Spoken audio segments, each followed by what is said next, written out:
सजानिया तू घर के लक्ष्मीनिया नु हो।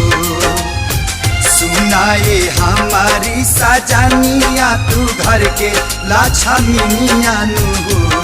छठी मैया के बैठी चरनिया त करी जा पूजनिया नु हो। छठी मैया के बैठी चरनिया त करी जा पूजनिया नु हो।